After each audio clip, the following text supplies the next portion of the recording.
Ako po si Nitz Cabando sa um, San Roque Chapel, from San Roque Chapel at takop ng Metropolitan Cathedral of the Immaculate Conception, Archdiocese ng Ozamis.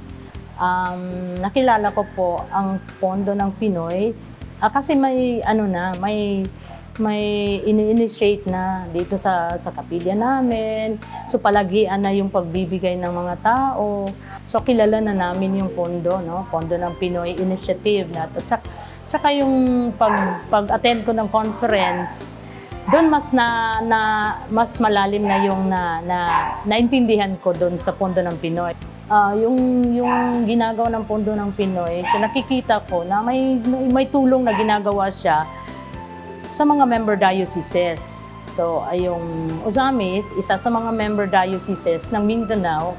So, kaya mas pinupursige din namin na i-encourage yung iba na magbigay.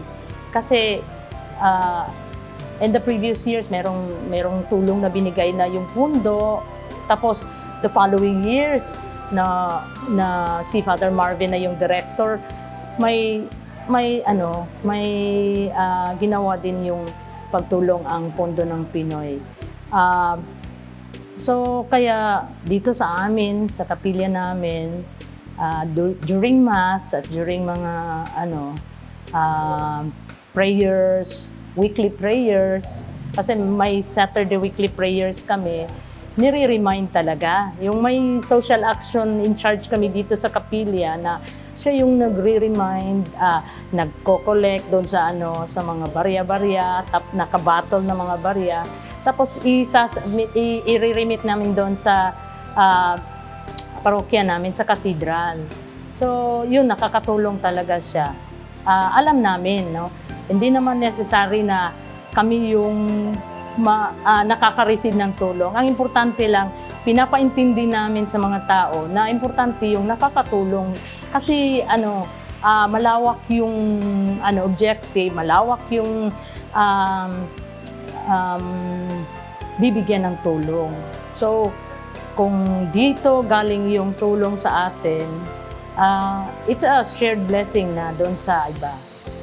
Mga ganon yung pinapaintindi namin. Kaya hinihimok talaga namin yung iba na magbigay. And hindi lang natin masyadong naintindihan, pero work of the Holy Spirit pa rin.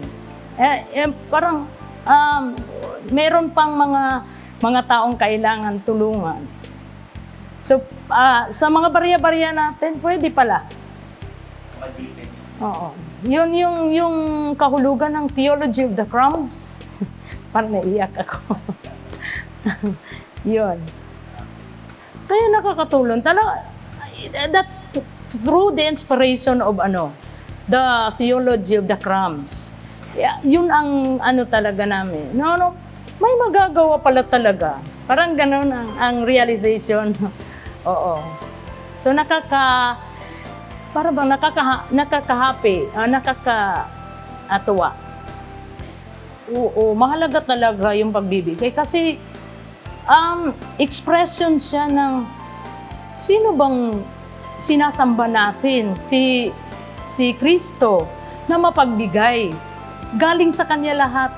We keep on encouraging others na pwede tayong magbigay para kung maliliit lang yun, pero pag matitipo, malaki na yun. So, kasya na yung ibibigay din sa iba. So, yun din ang gusto naming maipabot. Salamat din sa mga mapagbigay, no? Mga neighbors namin, marami mapagbigay. Sa mga receiver, hindi naman sa pinupush natin sila to give also. But we also ask them to reflect on the message na pwede din silang magbigay. So, kasi nakatanggap sila. Yun ang importante. Lahat naman tayo may kakayahan. Kasi nga, we receive graces from the giver himself, no? Ang Diyos na mapagbigay. So kung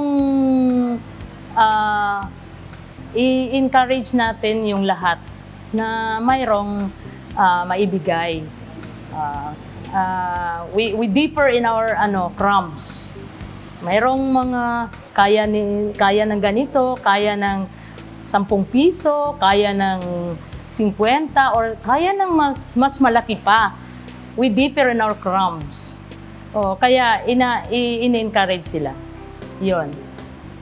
Nagpapasalamat ako na sa simbahan na may matututunan ka talaga na mga valuable na pwede mong maibahagi sa iba.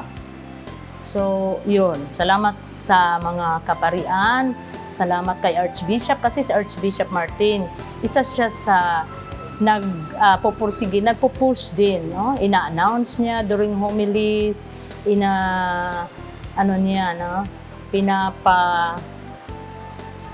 pinapaintindi din niya, tsaka nagso-support din siya. Siya din mismo. So, ever since even before Bishop Martin, nandyan na yan. No? Gusto ko lang din mapasalamatan si Father Marvin Osmeña sa kanyang encouragement din sa lahat. No? At ang ng Pondo ng Pinoy, ever since, yung anumang magaling, kahit maliit, basta't malimit, ay patungong langit.